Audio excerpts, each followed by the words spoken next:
Everybody, welcome to another episode of Windshield Time, the podcast where we help you use your windshield time to turn learning into earning. Windshield Time is brought to you by Service Excellence. I am the host, Chris Elmore, and this is another special episode where it's just me. This time on the podcast, I want to ask you this. Are you throwing grenades? Stay tuned.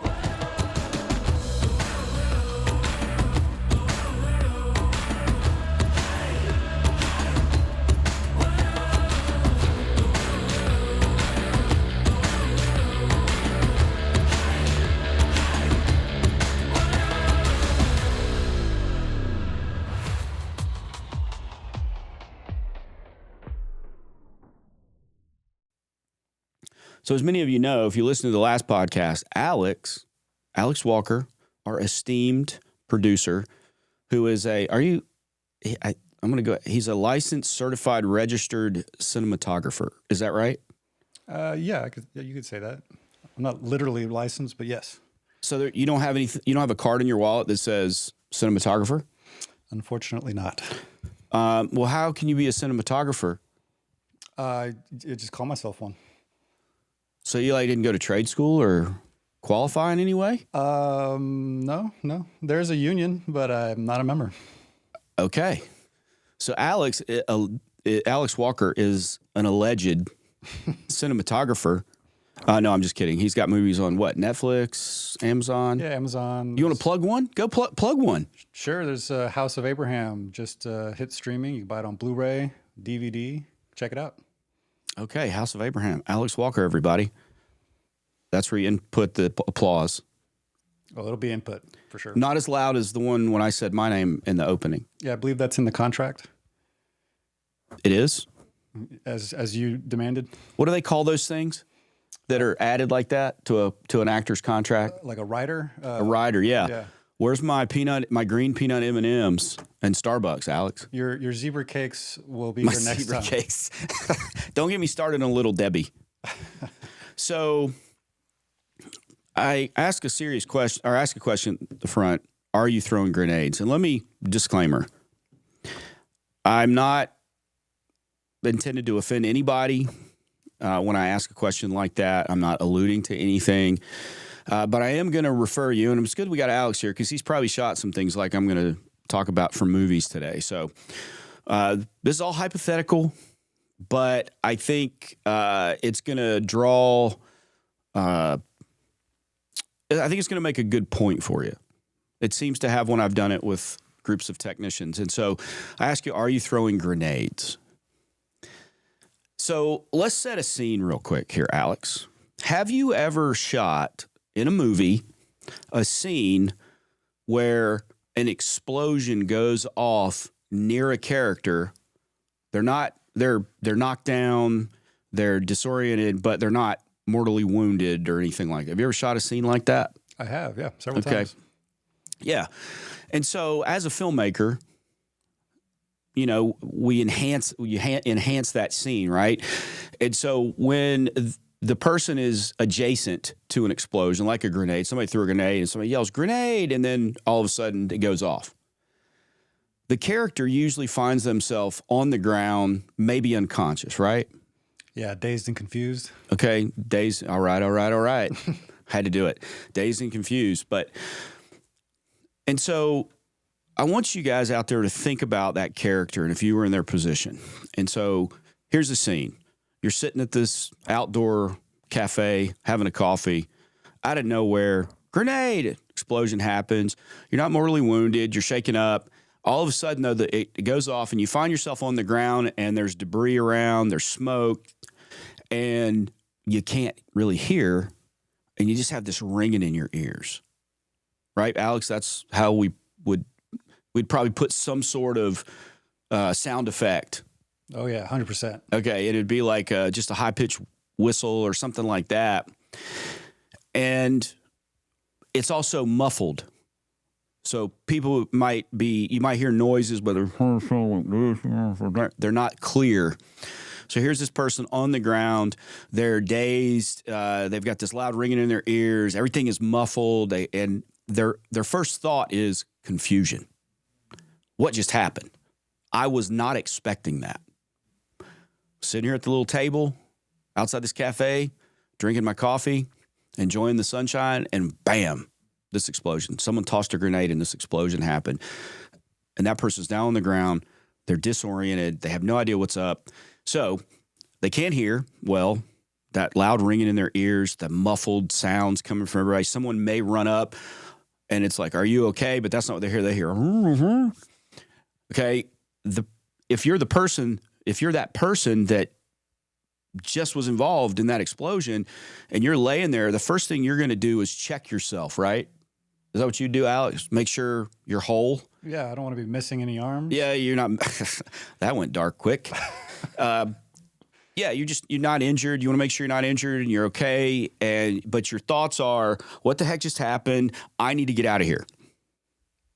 Let me put distance between me and this thing.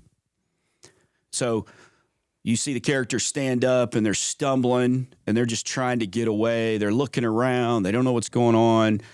You know, maybe they want to stop and help somebody else if they see somebody else that's injured or whatever. But the main thing is that, what do they call it? They call it lizard brain? Reptilian? Yeah. Yeah, there's a threat. Let's get away. You know, we're all attuned to threat. Let's get away. We can't understand what somebody's saying. There's this loud ringing in our ears. So I think most people, except the two, I think I had an explosive ordnance, a disposal guy in our latest workshop, and there was another former Marine who was a breacher. And so those guys blew up stuff on purpose, so they knew it was coming. So most of the time when something like that incident happens in a movie, the character's not expecting. I would imagine in real life, if it ever happened to anybody, they're not expecting it either. And so if they're not expecting something like that to happen, they're not going to run back towards it, and they're not going to go, okay, let's figure out what happened and who's responsible. Let's listen objectively to the information we can get on that. That's not what they're doing. One minute they're fine, the next minute they're on the ground, their ears are ringing, they're disoriented, they have no idea what's going on, and their main thought is, get the heck out of there. Does that sound fair, Alex? Oh, yeah. Mm-hmm. Okay. So that's your customer if you don't prepare them for what you're going to drop later in your call. They're not expecting it. Maybe they've, these days people do a lot of, you ask AI, hey, what's wrong with my air conditioner? Or what's wrong with my, why do I have flickering lights in my bedroom? What could be the possible causes? That kind of, why is my toilet running all the time? You can do all that now. You can watch videos on it, all that stuff. So I get it that people are probably doing research beforehand, but still the moment happens that they don't expect. I can tell you a story. I was in Ireland in 2018 with my wife, and we took a tour of Belfast, and we had arranged a lunch as part of that tour. It was just me and her. And we went to a hotel, Alex, and I can't remember the name of it. Maybe you can look it up. The most blown up hotel in Europe. And it's in Belfast. 1 second. And so we knew that. We knew we were going into area of the troubles. And of course, they were over by then. But still, if I was in the most blown up hotel in Europe and an explosion occurred, I would still be like, what the heck happened? It's the Europa Hotel. The Europa Hotel, that's right. Most blown up hotel in Europe, right? Mm-hmm. Okay. So we had lunch there. By the way, I met Hafthor Bjornsson, who is the mountain from Game of Thrones. Alex, did you know that? I do remember the mountain. Yeah. But I have a picture of me standing next to him. Is he in the lobby of that hotel? Is he as tall as he is on screen? He's 6'10". He weighed 440 pounds, and he had just won the world's strongest man. Wow. Okay, there you go. Yeah. So, sorry, rabbit trail. My point is even though we knew that about that place and we knew we were in the area of the troubles and stuff, that it was over, we would have been really surprised by that if something had happened. And so I know that is extreme, but I want you to consider how your customer feels when they're in a situation like this. Because if you go in, hey, I'm Joe, I'm going to fix it, or I'll find out what's going on, and you come back and you drop a bomb on them or you throw a grenade, they're going to react the same way. Now, obviously, physically, they're not going to be on the ground with a ringing in their ears, disoriented with cuts and bruises and smoke in the air. That's not what we're talking about here. But if you think about the psychological impact, it can be the same. It can be similar. And I'm not comparing a customer in a home to someone who's actually been in that scenario. So don't take that the wrong way. But, you know, we use extremes sometimes to illustrate points. So think about this. We teach press play, prepare, relationship building, evaluate with questions, settle anxiety, system diagnosis, prescriptions, labor, added value, your future. Prescriptions, so the second P in press play, that's where we're telling the customer what we found, what our recommendations are, showing them options, and helping them decide, helping them to persuade them to get the best thing done for them, their home, or their system at that moment. So we've done the other parts of our job that I've outlined in a previous podcast, and now here we are, and we have an opportunity because we talked about the first part of your job is to discover and document the status of the whole system at that moment in time. Well, before we do that, and we wrap all that definition in press play, you know, the 5 pieces of your job that I outlined before, we wrap all that in press play. So prepare. How do we prepare? Well, we make sure we understand the history we have with this customer. If we don't have history, we make sure we understand the home we're going to, because most systems these days, you can just look it up and you can get a street view. You can see how old the house is, how many square feet it is, et cetera. You can do that now. Also, if your system allows, you're going to listen to the recorded incoming call where they booked the call. So we're going to be prepared to meet this person. You know, we're going to get an idea of their profile, not nail it down. We're going to narrow it down by listening to that initial call, because demeanor, pace, conversation is how we identify disc profile. So when we get to the customer's home, and we get out of the truck immediately, we go to the front door, we're confident, eye contact, you know, we are reading the situation, we're observing, we're going to introduce ourselves, we're going to show respect to the customer and their home, we're going to give our name, ask if they are the person, you know, hi, I'm Chris Elmore, are you Alex Walker? Alex will tell me yes. Yeah, call me Alex. Okay, Alex, great to meet you. I understand I'm here because you don't have any hot water. Is that right? Yes. Okay, well, Alex, thank you for calling us out. I really appreciate it. I'm going to be able to help you today. Before I get started, is my truck parked in the right place for you right there on the street? Yeah, that's great. Okay, awesome. Well, Alex, is it okay if I come in and we start where you first noticed you didn't have hot water? Sure. All right, Alex, is it okay if I put these floor savers before I come on? You know what? Don't worry about that, man. No, that's okay. We just do this out of respect for your home. Is that all right? Sure. I just showed respect for Alex and his home by doing that. Now, as I step across the threshold, I'm observing form, family, occupation, recreation, material, objects. These things usually are on display somehow in someone's house. If you see something, comment on it in a respectful way. If you know something about it, Hey, I know a little bit about that. Tell me about your experience. If you don't, wow, I've never seen one of those. I've never done that before. Tell me about that. People want to talk about those things. Now, that's as you're moving towards the affected device, the area, the thermostat, depending on what trade you're in. Once I get there, then I have to evaluate with questions. And evaluating with questions is as much about getting the answer to the question, the literal answer to the question, as it is about figuring out more. So when I get to the affected area device, I say, so what's going on? Or show me what's happening. That's an open-ended question designed for me to then narrow down and nail their profile so I can immediately adapt. Then I'm going to ask more questions about the issue. Then I'm going to move into how old is the thing? They're going to tell me. If they give me a date, I turn it into a year. If they give me a year, I turn it in, or if they give me an age, I turn it into a year. If they give me a year, I turn it into an age. So, it was installed in 2009. Oh, wow, it's 17 years old. Or if it's, I think it's about 17 years old. Oh, wow, it was installed in 2009. Those things are done because it puts it in the customer's personal timeline, and then they realize how long it's been, if it's been a long time, or how short it's been, if it's a short time. It's not designed to trip them up. It's designed to give context. And we ask questions and we give responses to create context, because only in the presence of context can there be what, Alex? Truth. Contrast. Okay, you're at the mall. If anybody goes to a mall anymore, the sign says you are here. You're trying to, Alex, in your case, you're probably trying to get to Hollister. What? You're probably trying to get to Hollister to get you some new clothes. And so the context is here's where I am. Contrast is here's where the store is and what I got to do to get there, how far I am from the store I'm trying to get to.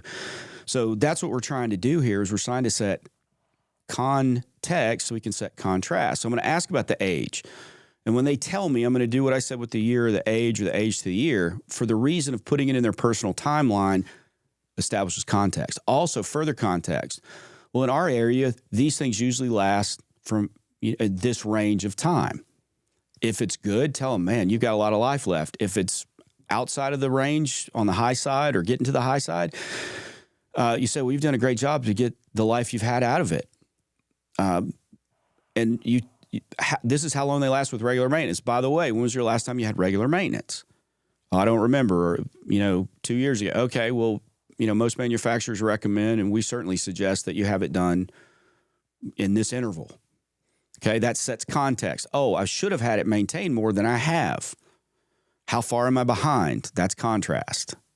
How many times have I missed? That's contrast. The next thing, if you're a plumber or a HVAC tech, we're going to ask about filtration, whole home water filtration or air filtration.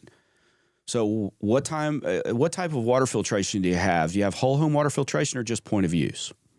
I don't know. We got our refrigerator filters the water for the ice. Oh, okay. Do you have any filtration anywhere else? Not that I know of. Okay, well, it's great that you have it on the refrigerator because your ice would taste terrible if you didn't, I'm sure, because I know that would happen at my house. Around here, our water is decent or it's terrible or whatever. And so we always recommend filtration because it's going to preserve the life of your plumbing system fixtures. So I'll be sure to check the effect that the water has had on your system.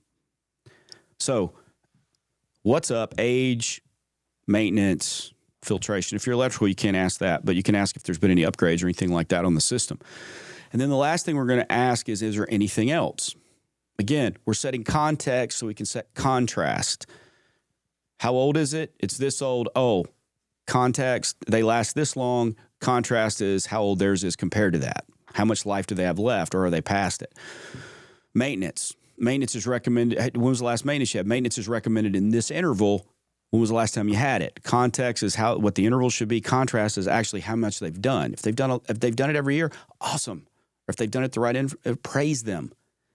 Right? Filtration. Filtration is important because dirt and air kills systems. Bad water kills fixtures and components. So what kind of filtration do you have? How often do you change it? What we recommend and why. Okay, I don't have filtration or I don't change mine enough or it's not the right kind. Contrast is it could be dirty. The last thing is not the last, but the last category question is anything else.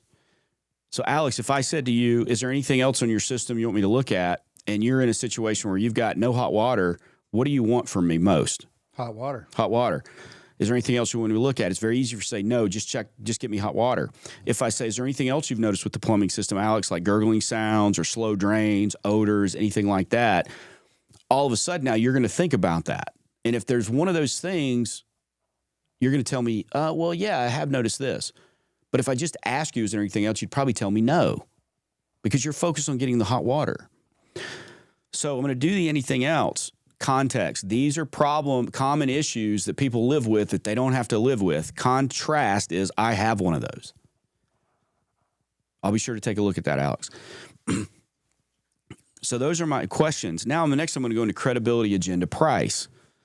Who I am, what we're going to do, and what we're going to do about the pricing. This right here sets and resets expectations, and that's important. Okay?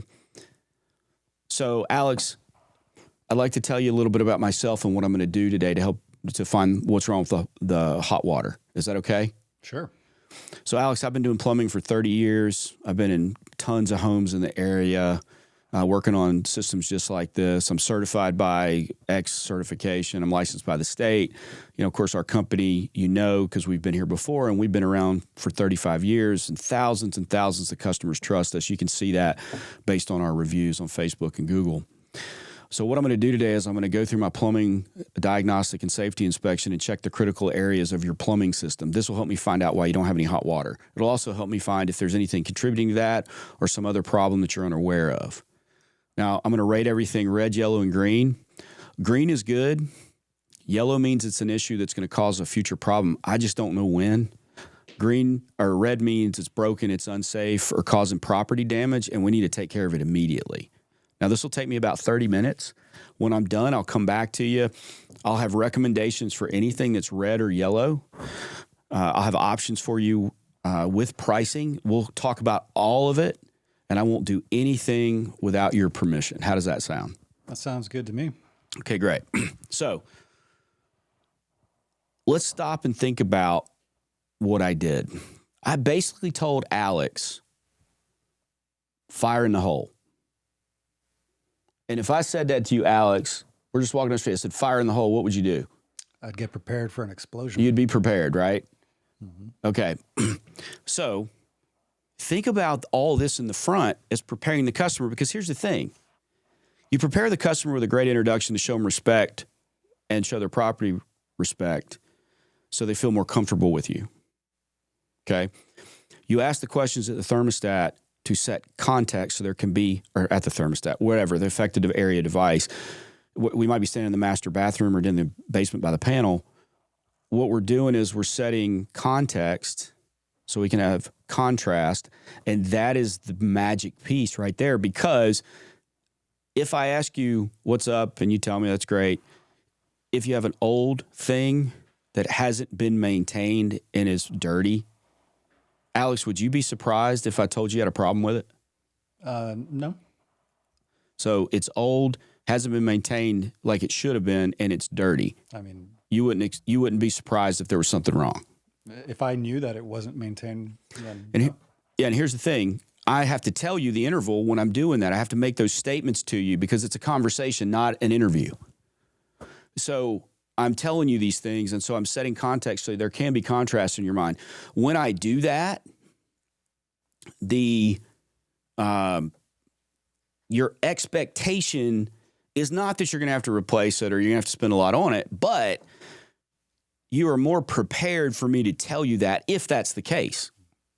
Because, again, we talked about technology. What are you going to do when I go to work, Alex? You're going to grab your phone and you're going to Google, how long does this last? How often should I have maintenance, right?